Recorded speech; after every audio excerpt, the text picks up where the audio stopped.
The mind is a barrier, but it is also a door. When you learn to turn it inward, it will lead you to the gateway of liberation.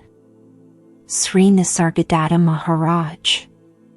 The mind is often portrayed as the villain, the source of all suffering and the wall that blocks enlightenment. It constantly weaves stories, forcing us to run into the past or rush into the future, leaving us lost in our thoughts. The sage Sri Nisargadatta Maharaj offers a completely new perspective. The mind itself, when understood and used properly, can become the ultimate tool to lead us to freedom. The mind is not an enemy, but a powerful tool. The problem lies not in its existence, but in our ignorant identification with it. The nature of the mind, manipulator or guide. We live in a world where the mind holds the power of life and death on the throne of consciousness. It controls our every thought, emotion, and desire, shaping the self we believe it to be. But the core question is, who is the mind really in you? A faithful companion, or a subtle usurper? The mind is not a self, it is just a constant flow of information and energy. It is a sharp instrument, born to categorize, analyze, and name the phenomenal world. The greatest mistake of mankind begins the moment we mistake the instrument for the master, and let it take the wheel of our lives. The mind is not you. The mind is just a moving stream. Sri Nisargadatta Maharaj. The problem is not that the mind exists, but that we believe everything it says, and more importantly, that we call ourselves the mind. It is from this identification that suffering arises. When the mind worries, we identify ourselves as the one who worries. When the mind judges, we believe that it is the only truth. When the mind inquires, we are lost in endless questions. We have not used the mind, it has used us. In ignorance, the mind makes us slaves to memories and illusions.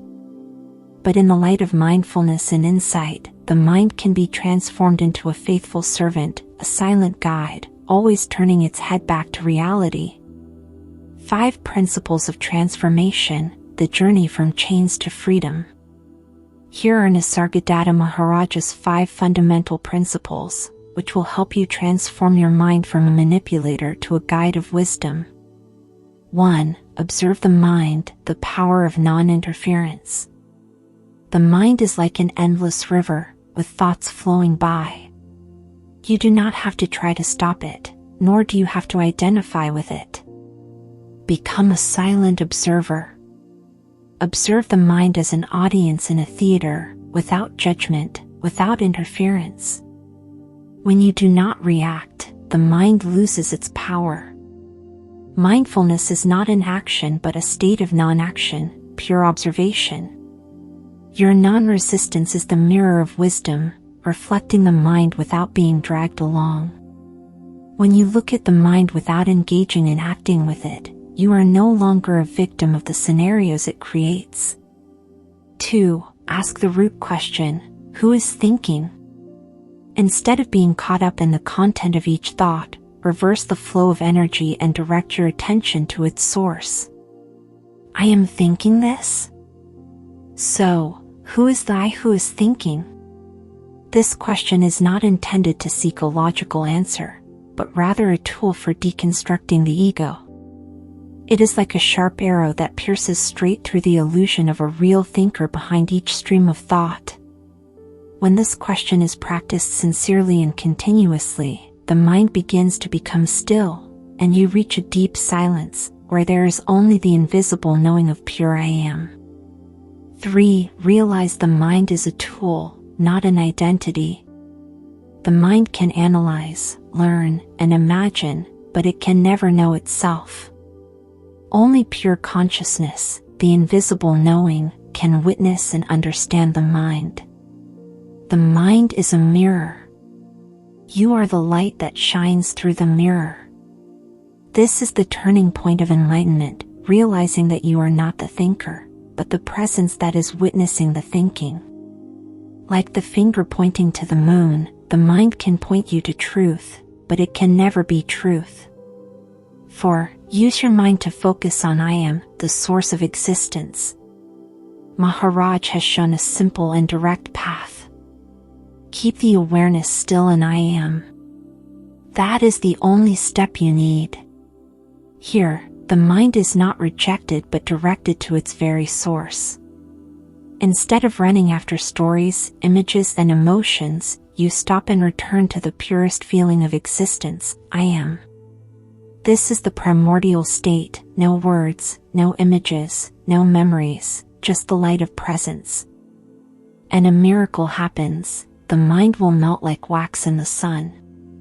There is no need to resist, no need to fight.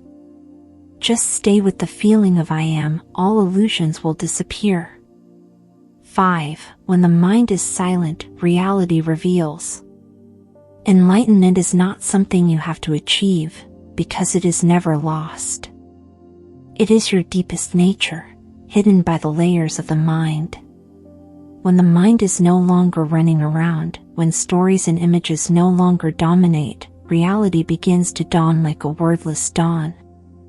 Enlightenment is not a destination at the end of the road, but something that has always been there, waiting for you to stop long enough to recognize it. When you no longer run after the mind, no longer seek yourself in the images it creates, you do not become enlightened, you are enlightened. When the mind becomes the door, from chains to liberation. Through the non-dual wisdom, Advaita Vedanta, and the timeless teachings of Nisargadatta Maharaj, a paradox is revealed. The mind itself, seen for what it is, becomes the final key that unlocks the door to enlightenment. 1. The mind is closed because we lock ourselves inside. The door to enlightenment is not really locked. It is just covered with thick layers of dust from identification, resistance, and ignorance. Every time you identify with a thought, I am good, I am bad, I need to succeed, I am hurt, you add another layer of chains to yourself. But the chains are not real, it is created by blind faith in the illusion of the mind. The important question is not how to open the door, but, if I can see the thought, am I the thought? When you truly ask this question with awareness, a slit of light appears, and that is the first exit from the maze of the mind. 2. The mind is a map, not the land. The mind only simulates reality. It is never reality. Sri Nisargadatta Maharaj. Like a map, the mind maps the world with images, words, memories, and expectations. But the map can never convey the life that is pulsing in the present moment. The mind can talk about love, but can never touch the deep vibration of true love. It can analyze who I am, but it can never become pure I am.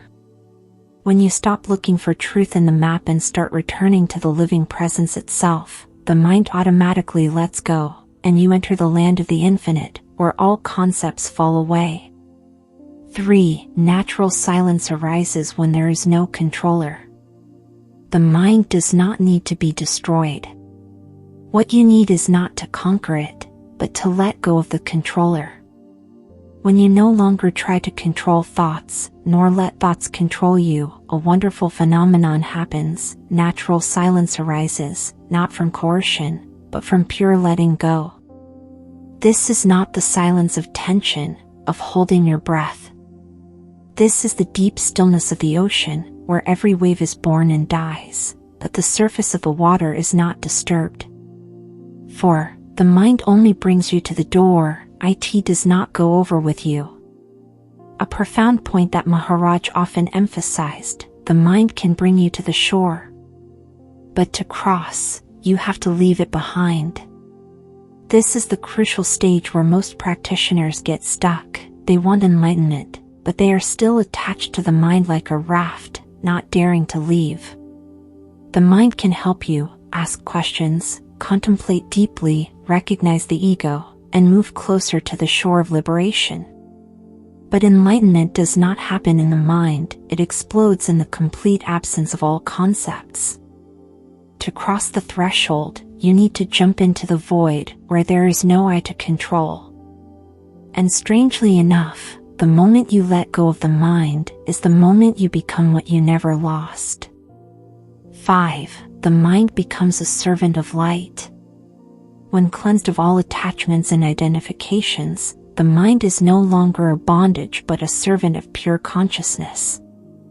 From then on, you no longer use the mind to seek happiness. Instead, you let the light of presence shine through the mind and radiate happiness. The mind is not eliminated, but is reborn as a clear stream, where every thought arises from stillness, flows through with clarity and dissolves in love. The art of using the mind to return to yourself, the invisible I am. How to return, when the mind itself is always directed outward, always projecting, reacting to the world? The answer lies in the wisdom that Nisargadatta Maharaj points out. Use the mind to transcend the mind. Use attention to return to attention. Use questions to return to a place before the question. 1. Start with I am, before all identities and roles. The notions, I am a successful person, I am a seeker of enlightenment. Those affirmations always have an added part, that is the mind, not the self. But before you say I am someone, there is already an I am. This pure, undefined, unbounded state is the starting point for all journeys back to reality. Dwell in I am like a child with no name, no history, no future. Sri Nisargadatta Maharaj. This is not an abstract theory, but a living experience that you can return to at any time, no matter where you are, what you are doing. 2. Use attention like a laser beam, burn out illusions. The mind is often distracted, drifting after all kinds of images, worries, memories. But if you withdraw your attention, like focusing all your energy on a single point, I am, then something extraordinary happens. All thoughts melt away, all emotions subside, all notions of self begin to evaporate.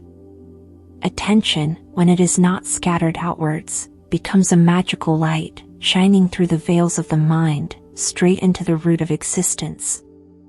And there is no one to be enlightened, nothing to be achieved. There is only what is absolute, full, radiant and infinite silence. 3. The reverse flow of consciousness. Who am I? The question who am I is not to seek a descriptive answer. This question is a reverse flow. It withdraws attention from all forms, all roles, all interpretations, and directs it straight to the source. Maharaj teaches, when you remain with I am, you will find that everything else arises and disappears, only I am is permanent. The question does not need an answer. The very act of being empty, of not defining, of not clinging, is the gateway to pure light. 4. Don't cling to states, because I am is not an experience. A subtle trap that many practitioners fall into is that they try to hold on to the feeling of I am, trying to recreate it. But the nature of I am is not a particular feeling. It is not a momentary joy, not a momentary peace. It is the unwavering ground, where all feelings come and go, but which itself does not change. When you stop seeking a particular state, and simply remain with what is silently present, you become nothing, but a nothing filled with light. 5. When there is no more I, the I am is radiant. The final paradox, and the mind's explosion, when there is no one to witness, what is pure witnessing. The I that you think you are, is just a concept in the mind.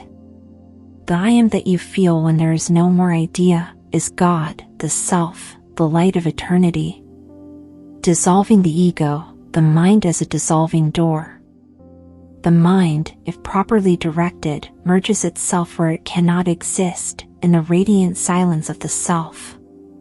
You do not need to destroy the mind, but lead it to the edge, where words no longer reach, where thinking dissolves. That is the end of I think and the beginning of I am.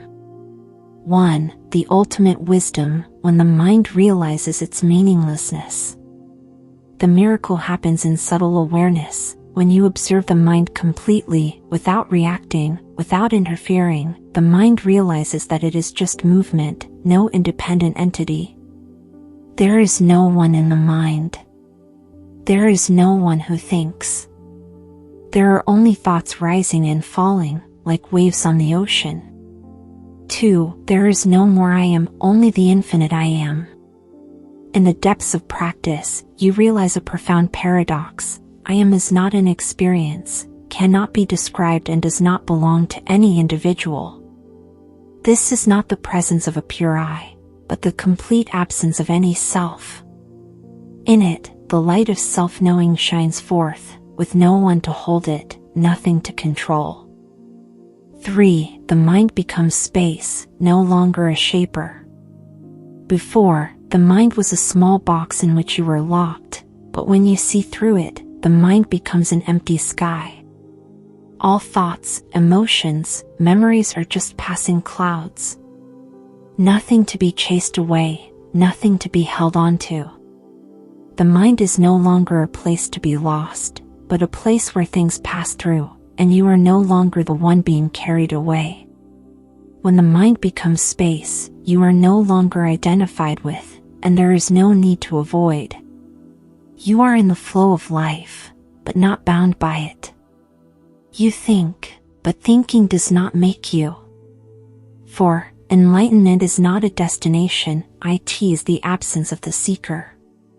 We begin our journey with a desire to seek enlightenment, but Nisargadatta Maharaj wants you to see that the one who seeks never finds the sought.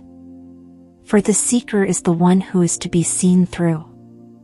Ultimate freedom does not come from achieving anything. It comes when the seeker disappears, and only the radiant self remains. The final mantra: burn out all concepts of yourself. You are not the one who is practicing. You are not the one who is evolving. You are not the soul who is seeking the light. You are the light, dreaming that you are the one who is seeking. Nisargadatta Maharaj. Conclusion: the great paradox, using illusion to overcome illusion. The mind does not need to be destroyed by violence. It needs to be understood with the clarity of mindfulness. Like the boat that helps you cross the river, when you reach the other shore, you leave it behind, you do not carry it. That is how the mind becomes your companion, and then naturally disappears in the light of reality. In your deepest depths, you are never caught by the mind. You are the knowing of the mind. And in that knowing, you are freedom. Maharaj. Namaste.